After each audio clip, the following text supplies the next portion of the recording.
No santuário da união, onde o tempo se cala, o pensamento tece a alma que a vida instala.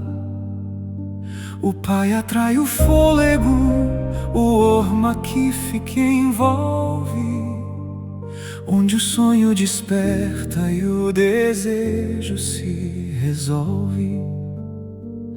É a força que impulsiona, a asa que quer subir, o ímpeto sagrado que nos faz prosseguir.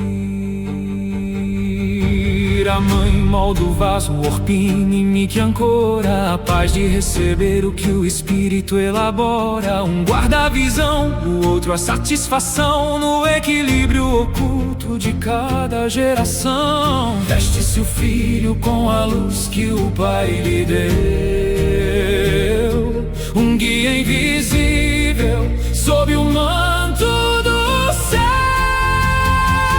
Sinfonia das luzes entre o céu e o chão, cisterna e fonte em constante união. 500 degraus separam ou fundem a raiz, no mistério da alma que o Criador bendiz. Seja aluno ou filho, mestre ou progenitor, somos fios tecidos no ter do Criador.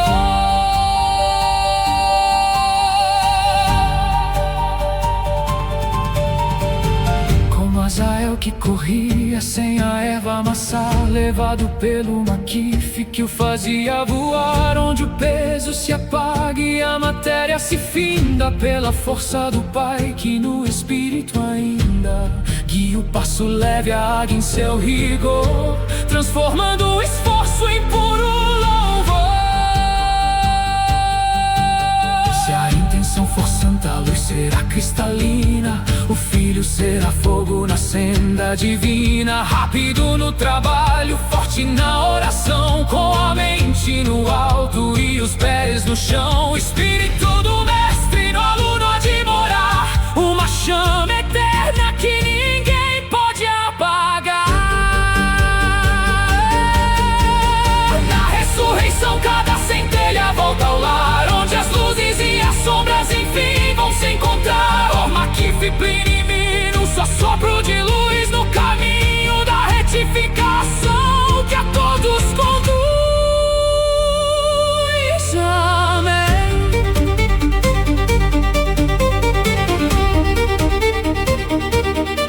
Amém.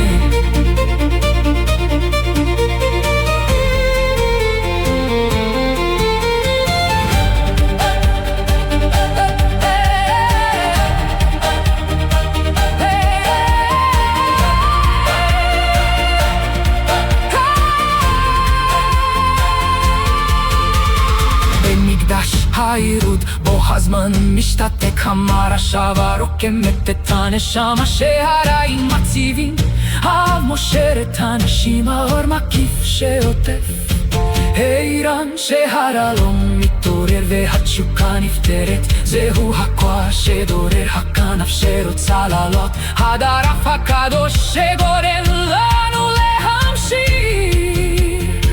היי ניצבת את הכלי עורפיני משוגן השלווה לקבל את מה שהרוח מרינה. הערד שומר על הרזון, הערר על הסיפוק בשיווי המשקל הנסתר של כל דור. הבן מתלבש באור שאביו נתן לו, מורה דהר בלתי נראית תחת כלימת השמיים. סימפוניית האורות בין שמיים לארץ, אור ומים בהירות מתמיד, רמש מאות מדרגות מפרידות וממזגות את השורש בסוד הנשמה שהבורא מברר. בין תלמיד ובין מורה או הורה אנו רוצים הרוגים במלאכת הבורא.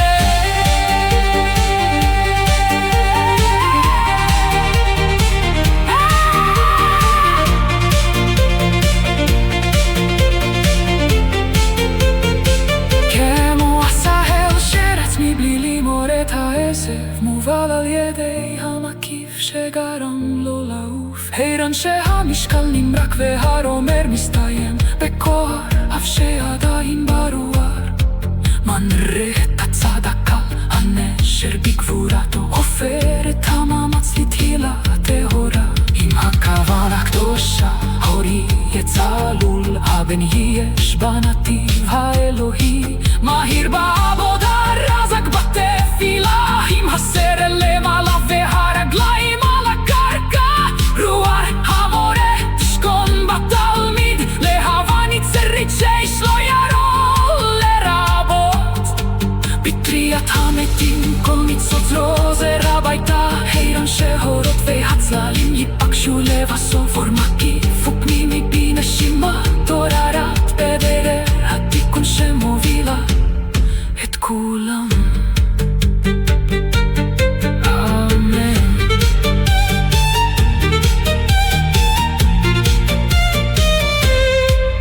Amém. Vamos visualizar uma cena por um momento.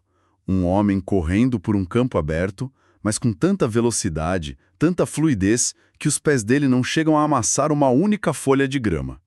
Uhum. O mato sobre os pés dele permanece intacto, tipo como se ele estivesse flutuando. Mágica, ou talvez algum mito poético da antiguidade. É o que a gente pensaria de cara, né? Exato. Mas para um dos maiores místicos do século XVI, isso não era metáfora, não era poesia, era pura física. Mais especificamente, uma física espiritual. E é exatamente nesse ponto de intersecção entre o que a gente considera misticismo e o que o texto trata como uma ciência exata que a nossa análise vai focar hoje. Com certeza. Porque geralmente quando se estuda a herança que a gente recebe, a lente é estritamente clínica. Falamos de sequenciamento genético, o formato do nariz, a propensão a ter calvície, sabe? Sim, o DNA tratado como um pendrive biológico. Isso. Só que o material que temos em mãos hoje propõe uma arquitetura completamente diferente. É outro nível. Muito bem colocado. E o nosso mergulho profundo de hoje é justamente sobre uma herança que precede a biologia. Nosso material-fonte é uma obra muito densa, muito fascinante, chamada Portal das Reencarnações, parte 10. Um texto de peso. Demais! Ele compila os ensinamentos de um sábio cabalista reverenciado conhecido como Uari, e a nossa missão aqui é desvendar como esse texto mapeia a mecânica da alma humana. E não é um mapa simples, viu? Não mesmo. A gente vai explorar como as intenções mais secretas no momento exato da concepção podem desenhar a ambição de uma pessoa, os traços físicos dela de agilidade ou lentidão e até, pasmem, determinar com quem a alma dela vai se fundir na eternidade. O que é fascinante é que o Ari não constrói castelos nas nuvens. Ele não fica só na abstração. Como assim? Ele usa essa engenharia espiritual super complexa para responder a dilemas muito mundanos da nossa vida. Ele olha para a humanidade e pergunta por que algumas pessoas são tomadas por uma inquietação feroz, incapazes de parar, enquanto outras encontram uma paz inabalável na imobilidade. Nossa, isso é muito real. Sim.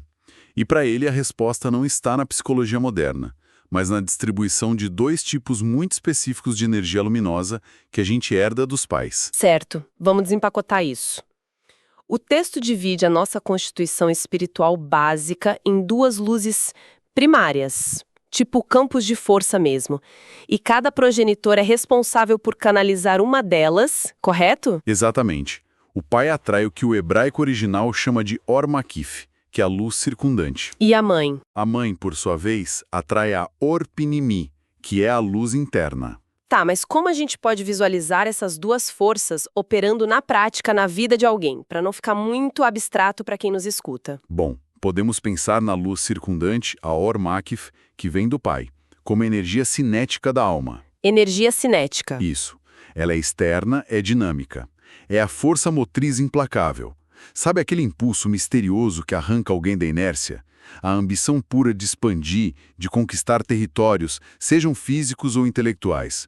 Essa é a luz do pai. E a luz interna da mãe?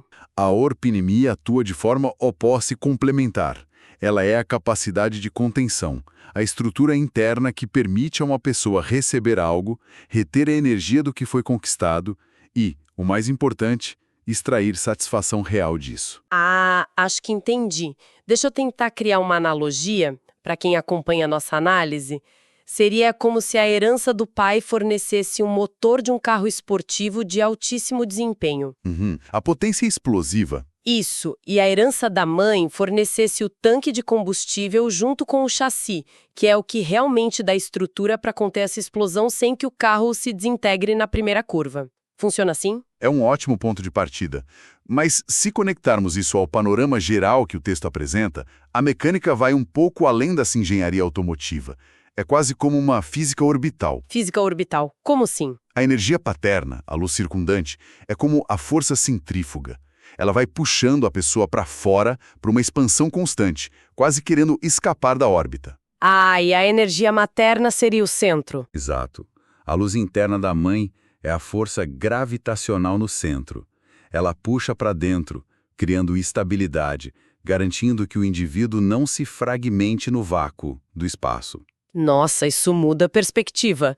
Porque se pensarmos no comportamento humano através dessa física orbital, os desequilíbrios fazem muito sentido. Completamente. Uma pessoa com uma gravidade muito fraca, mas uma força centrífuga colossal, seria alguém super caótico, não? Exatamente. O texto usa essa dinâmica para diagnosticar perfis que a gente conhece muito bem no dia a dia. Dá um exemplo. Imagine um indivíduo com uma carga gigantesca de luz circundante, mas quase nada de luz interna. O que acontece? A pessoa não para quieta. É aquela pessoa que começa 20 empresas diferentes, tem ideias brilhantes toda semana, dorme 3 horas por noite, ela produz sem parar. E qual é o problema disso? A tragédia estrutural dela é que, como o chassi interno ou a gravidade é muito frágil, ela não consegue reter a satisfação de nada do que constrói. Que agonia! Ela alcança o topo da montanha e imediatamente sente um vazio esmagador. Porque a luz vaza, não tem um recipiente firme para segurar a alegria daquela conquista. E, logicamente, deve haver o extremo oposto. Alguém com uma gravidade central gigantesca, uma luz interna muito densa, mas com a força centrífuga quase nula. Sem dúvida. Esse é o perfil da pessoa que a nossa sociedade hiperativa costuma julgar com muita severidade, sabe? Sim, chamam de preguiçoso, acomodado. Pois é alguém sem grande ambição externa. O texto descreve que essas pessoas preferem ficar mais solitárias, habitando o mesmo lugar a vida inteira, sem o menor desejo de viajar ou de buscar posições de poder. Para um observador externo, parecem completamente estagnadas. Mas segundo a mecânica do Ari, internamente elas estão desfrutando de uma satisfação profunda, super sustentada por uma estrutura interna imensa que se contenta com o mínimo. Sabe que é quase um alívio ler isso? Retira todo aquele peso do julgamento moral que a cultura moderna joga em cima da produtividade ou da falta dela. Tira bastante o peso, sim. O texto basicamente diz: não é preguiça, é apenas uma dominância da luz interna. Mas isso me levanta uma dúvida enorme agora. Pode falar. Se a proporção de ambição e satisfação é apenas um maquinário energético herdado, de onde vem a bússola moral dessas luzes? Como elas se tornam boas ou ruins? Aí que o material faz um mergulho muito focado para uma fração de segundo muito específica da nossa existência. O instante da concepção. Exatamente. Isso levanta uma questão importante sobre a responsabilidade humana dentro dessa física espiritual. O Ari é muito incisivo ao afirmar que a natureza dessas luzes não é um sorteio, não é loteria genética. Não é aleatório. De jeito nenhum. Ela é moldada de forma cirúrgica pelo estado de espírito, pelos pensamentos mais íntimos dos pais durante a intimidade, naquele microsegundo exato da concepção. No cenário ideal que o texto apresenta, a simetria seria perfeita. Se ambos os pais estão com as mentes focadas no divino, na elevação espiritual, praticando o que o texto chama de uma mitzvah. Que é uma boa ação ou mandamento, sim. Isso. Aí a criança nasce com as duas luzes perfeitamente justas. A ambição vai buscar o bem e a satisfação interna vai se nutrir de coisas boas. Uma harmonia total. O inverso também se aplica, né? Pensamentos mesquinhos e puramente egoístas geram luzes corrompidas. Mas, a vida real não costuma ser uma equação tão simétrica. Dificilmente. E o texto sabe muito bem disso. Aqui é onde a coisa fica realmente interessante. Vamos imaginar um cabo de guerra. Gosto dessa imagem. O pai está ali, concentrado no amor mais altruísta, numa conexão super divina.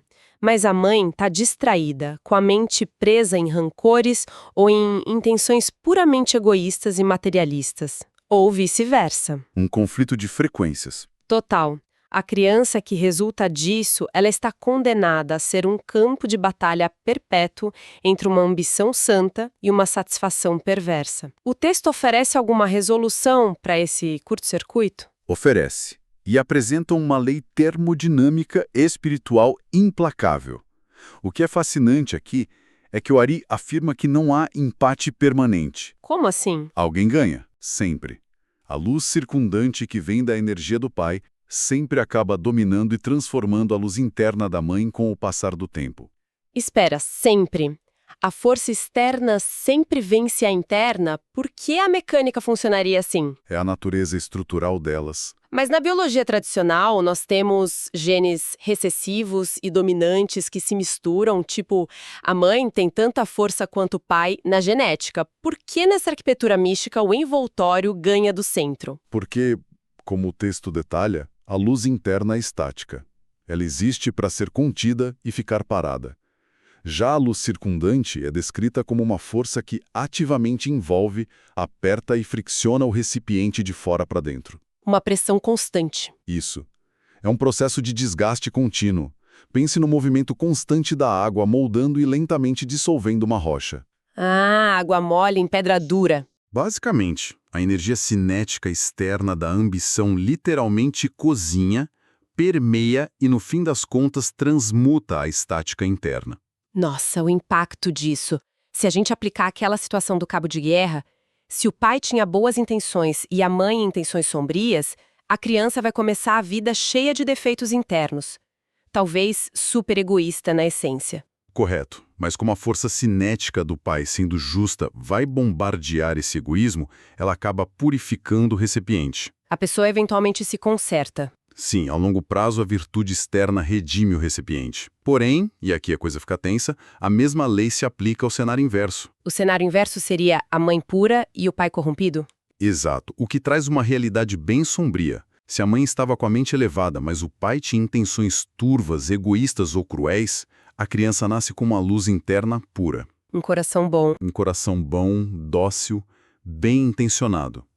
Mas a luz circundante que a envolve é corrompida. E como a fricção externa sempre vence. Essa ambição torta, eventualmente, vai sufocar, asfixiar e envenenar a bondade interna. Caramba! Com o passar do tempo, uma pessoa que parecia ter uma natureza tão dócil, tão pacífica, vai se tornando amarga e corrompida pela própria força externa que herdou. É um peso monumental colocado sobre um instante de vulnerabilidade. E o que me deixa perplexa é que o autor não mantém isso apenas no campo do desenvolvimento moral ou psicológico, não é? Não, ele vai além. Ele arrasta essa teoria direto para as leis da física no mundo material. Ele argumenta que se pode observar uma pessoa na rua e, a partir de como ela caminha, diagnosticar qual intenção predominou na concepção. É a manifestação física de tudo isso. O termômetro seria a leveza ou o peso físico do corpo da pessoa. Isso me buga a mente. Entramos na manifestação somática da alma. Como a gente estabeleceu antes, a luz interna precisa de um recipiente, o que a tradição cabalística chama de klá. O corpo, no caso. O corpo, a estrutura. Ela é confinada. E a propriedade espiritual do confinamento gera gravidade, gera densidade, peso material. Em contrapartida, a luz circundante não se deixa aprisionar. Ela fica por fora. Isso, ela envolve o corpo por fora, puxando ele em diversas direções, quase tentando alçar voo. Então, se alguém tem movimentos incrivelmente velozes, passos leves, a ponto de o texto descrever pessoas como ágeis como uma águia, Sim, a metáfora da águia é bem comum no texto. isso não seria apenas um metabolismo acelerado ou fibras musculares de contração rápida, seria a pura manifestação de que a energia paterna está monopolizando o sistema e literalmente puxando a massa corporal para cima. Precisamente. A agilidade extrema é o excesso de Ormack-Humph mitigando a gravidade do corpo material. Você fica leve. E a recíproca também é verdadeira. Com certeza. Uma letargia profunda. aquela dificuldade física de se colocar em movimento, de sair da cadeira. A preguiça física. Isso é a luz interna pesando o recipiente para baixo, ancorando a pessoa naquele estado de estagnação. Tem muita gravidade. Mas, novamente, a moralidade entra para ditar a direção da bússola, certo? Que a pessoa pode usar essa agilidade de águia para propósitos bem diferentes. É um ponto fundamental. A proporção de energia determina a velocidade do indivíduo. Mas foi a intenção na concepção que programou o GPS dessa energia. Para onde o míssil vai apontar? Exato. Se a intenção paterna foi conectada ao divino, essa pressa física, essa leveza toda, será canalizada para o que o texto chama de Avodat Shamayim. O trabalho dos céus. A pessoa literalmente corre para fazer o bem. Entendi.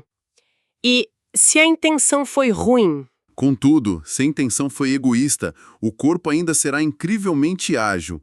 Só que essa agilidade de águia será desperdiçada em correr atrás de vaidades. Futilidades, acúmulo financeiro obsessivo. Isso. A física do corpo é neutra. A intenção original é o que direciona para onde esse míssil vai voar. Isso me leva diretamente ao exemplo de Azael que a gente mencionou logo no início do nosso papo. Um caso clássico. O texto invoca essa figura histórica, que era irmão de Ioav, o general militar do rei Davi.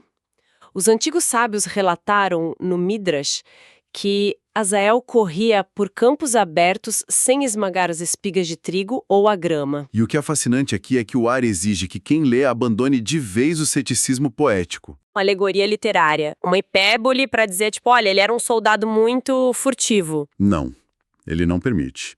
O texto é explícito ao tratar a física espiritual de forma rigorosa. Peraí, pausa dramática aqui. Literalmente.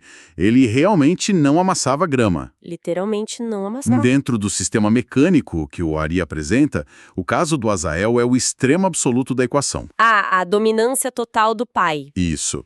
A intenção do pai dele gerou uma luz circundante de magnitude astronômica, enquanto a herança da mãe gerou uma luz interna quase inexistente. Então ele não tinha quase nenhuma gravidade interna? Quase zero.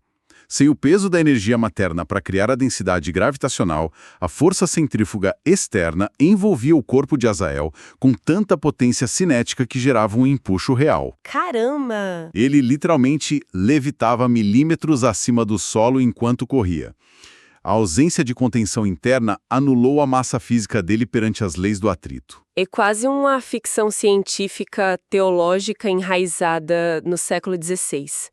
A mente chega a bugar tentando conceber as implicações disso na vida real. É surpreendente mesmo. Mas, sabe, a análise do texto não para no indivíduo biológico isolado. Se essas luzes moldam o corpo físico e a mente, o que acontece com a estrutura da própria alma no longo prazo? Uma transição perfeita. E o texto evolui a conversa para explicar os laços eternos, começando por uma justificativa muito peculiar para o mandamento milenar de honrar pai e mãe. Sim, a explicação rompe completamente com a ideia de uma mera gratidão social ou um dever filial psicológico, sabe? Não é só porque eles pagaram a sua escola. Não longe disso. O texto estabelece uma dívida ontológica. O pai biológico não cede apenas metade do código genético. O que ele dá, então? O Ari postula que o pai doa, literalmente, um fragmento destacável da própria alma, que passa a atuar como uma espécie de vestimenta externa protetora sobre a alma do filho. E um ponto que achei super curioso no material é que essa transferência de alma ocorre como uma lei natural e inquebrável, independentemente de quem seja a mãe. Verdade. A mecânica não julga o contexto. Quer o pai conceba a criança com a alma gêmea predestinada a ver ele abatir Zug, quer seja com qualquer outra mulher em qualquer circunstância, o mecanismo opera da mesma forma. A doação acontece. A dívida de honra é cobrada porque o filho está, em essência, vestindo um pedaço do ser do próprio pai. Mas até quando esse empréstimo espiritual dura? Aí entra a métrica que o texto traz. Ele estabelece uma espécie de data de validade que depende da regra dos 500 graus. E essa regra dos 500 graus é o que define a estrutura do mundo vindouro? O texto mede a distância evolutiva entre duas almas usando essa unidade. Mas o que exatamente é um grau nesse contexto? Boa pergunta. Se conectarmos isso à tradição cabalística geral, um grau ou um nível é uma medida de independência espiritual e expansão de consciência. Tá. E na prática? É o quanto uma alma conseguiu desenvolver facetas, compreensões e virtudes únicas que a diferenciam da sua fonte original. Entendi.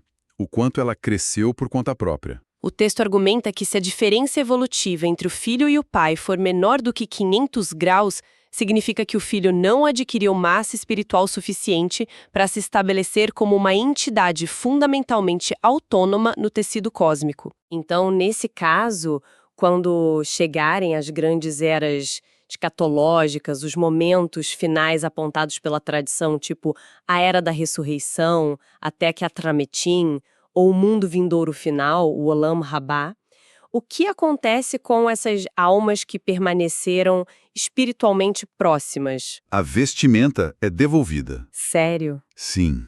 A ligação paterna cessa por completo. Como o filho não se tornou um universo à parte, distanciando os 500 graus, o laço tem uma validade temporal ligada apenas a esse mundo material. Ah, chegando na eternidade, eles se separam de forma absoluta e irrevogável. Exato. A porção da alma paterna volta para o pai e a alma do filho segue sua existência desvinculada. Mas e se o filho tiver expandido enormemente? Tipo, se a distância de desenvolvimento e magnitude espiritual entre ele e o pai for de 500 graus ou mais? Aí a física espiritual altera suas regras e a distância, paradoxalmente, gera união. Como assim? Se a alma principal, a fonte original paterna, é monumentalmente maior, com mais de 500 graus de diferença, a gravidade dela se torna inescapável. Puxa o filho de volta. A alma menor do filho não consegue manter sua órbita independente nas eras finais. Ela é, segundo as palavras do texto, anulada na alma maior. Nossa, é uma fusão por gravidade espiritual profunda. A menor colapsa dentro da maior e ela se torna uma entidade única pela eternidade. Exato.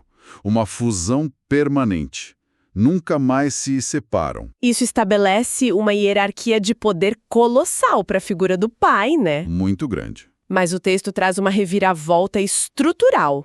O Ari aponta que existe um laço capaz de superar até mesmo essa mecânica de fusão biológica e espiritual.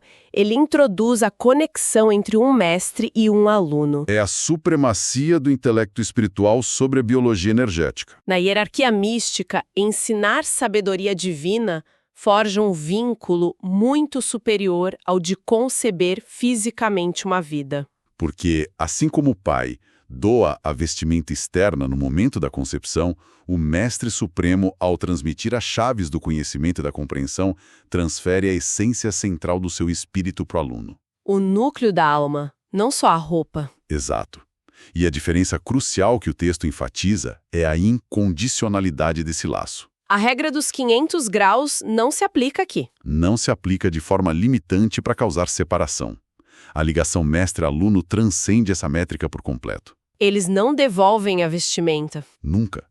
O espírito transmitido pelo mestre funde-se permanentemente à estrutura do aluno desde o princípio. O texto utiliza a história bíblica da união profunda entre as almas do rei Davi e de Jonatas como o protótipo máximo disso. Ah, o Nivonefes. Isso. Uma lealdade que não era política nem de sangue, mas uma costura inquebrável do próprio tecido da alma deles.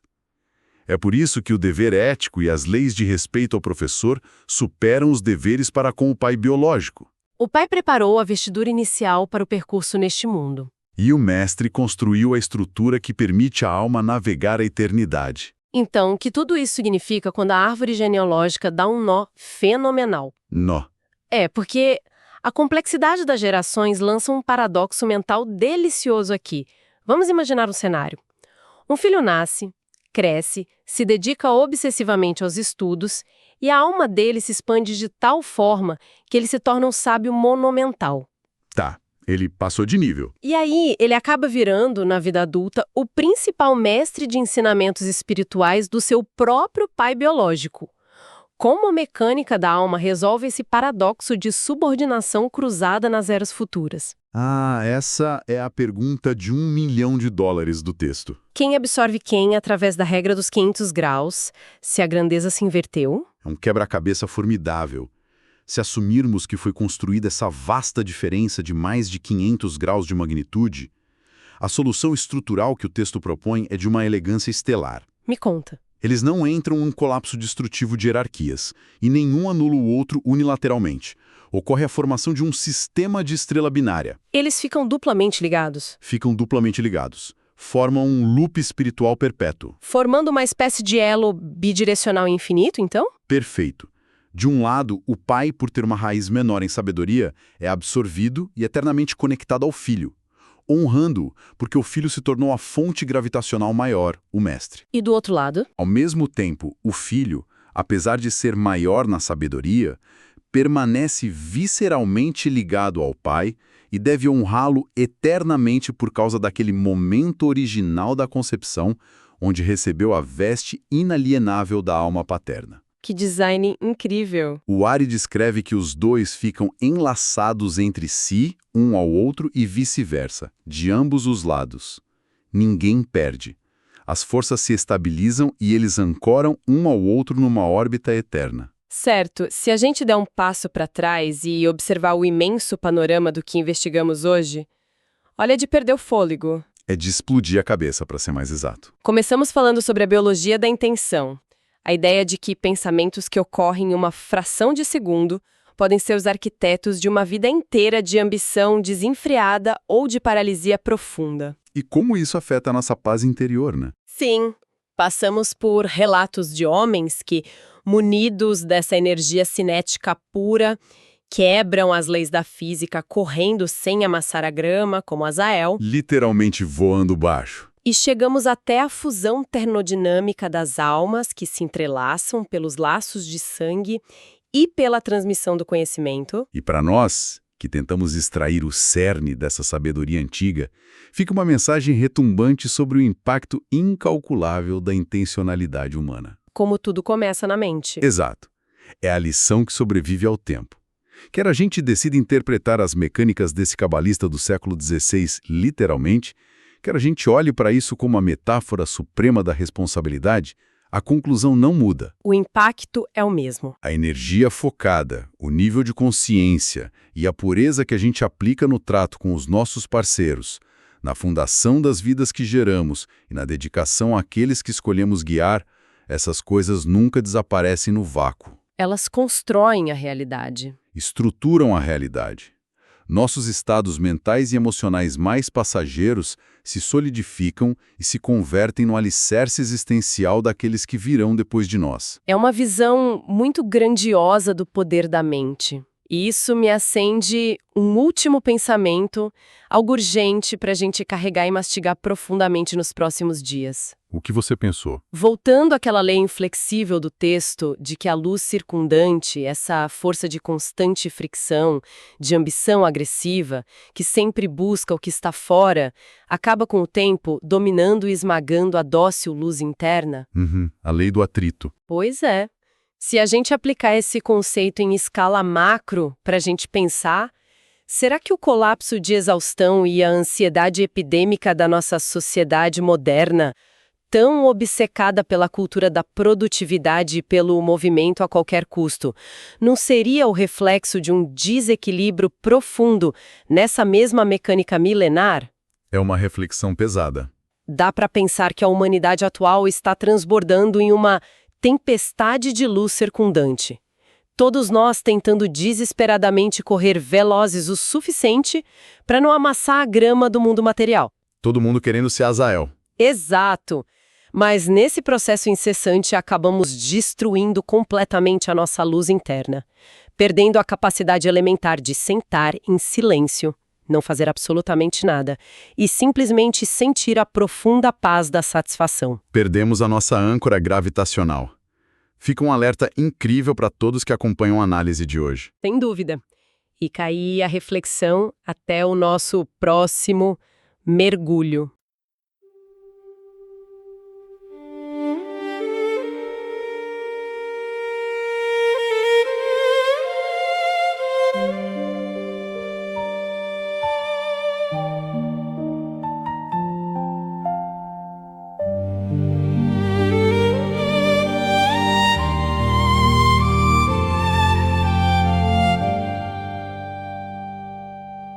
No No santuário da união, onde o tempo se cala, o pensamento tece a alma que a vida instala. O Pai atrai o fôlego, o orma que fica envolve, onde o sonho desperta e o desejo se resolve. É a força que impulsiona, a asa que quer subir, o ímpeto sagrado que nos faz prosseguir.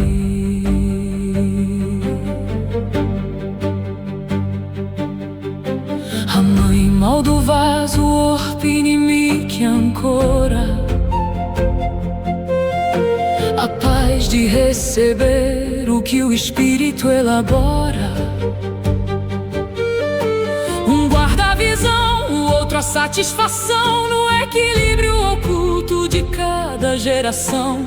Veste-se o filho com a luz que o Pai lhe deu, um guia invisível sob o manto do céu. Sinfonia das luzes entre o céu e o chão, cisterna e fonte em constante união. 500 degraus separam ou fundem a raiz no mistério da alma que o Criador bendiz. Seja aluno ou filho, mestre ou progenitor, somos fios tecidos no ter do Criador. Como Azael que corria sem a erva amassar, levado pelo maquife que o fazia voar, onde o peso se apaga e a matéria se finda pela força do Pai que no Espírito ainda guia o passo leve, a águia em seu rigor, transformando o esforço em puro louvor. Se a intenção for santa, a luz será cristalina, o Filho será fogo na senda divina. Rápido no trabalho, forte na oração, com a mente no alto e os pés no chão. O Espírito do Mestre no aluno há de morar, uma chama eterna que ninguém pode apagar. Na ressurreição, cada centelha volta ao lar, onde as luzes e as sombras enfim vão se encontrar. Orma que fipinimi, num só sopro de luz, no caminho da retificação que a todos conduz.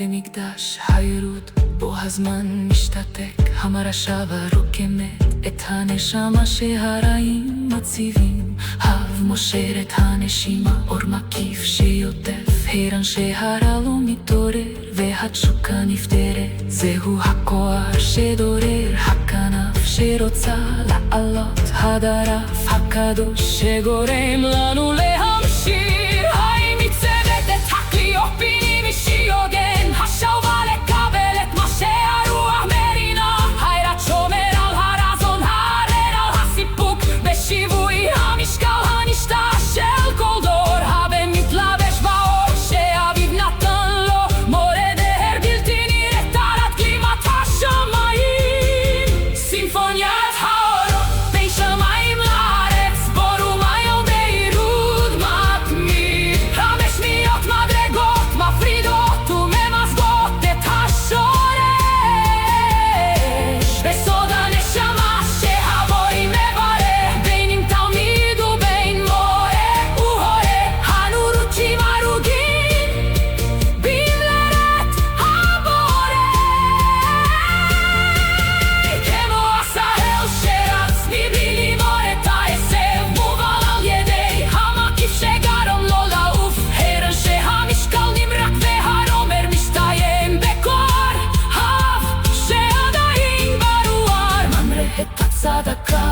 אשר בגבורתו חופר את המאמץ לתהילה טהורה. עם הכוונה קדושה האור יצלול, הבן יש בנתיב האלוהי, מהיר בעבודה רזק בתפילה, עם הסר למעלה והרגליים על הקרקע. רוח המורה תשכון בתלמיד, להבה נצרית שיש לו ירו לרבות. בתריית המתים כל ניצוץ רוזר הביתה, ערן שהאורות והצללים ייפגשו לבסוף, אור מקיף ופנימי בנשימת אור הרע, בדרך התיקון שמובילה את כולם.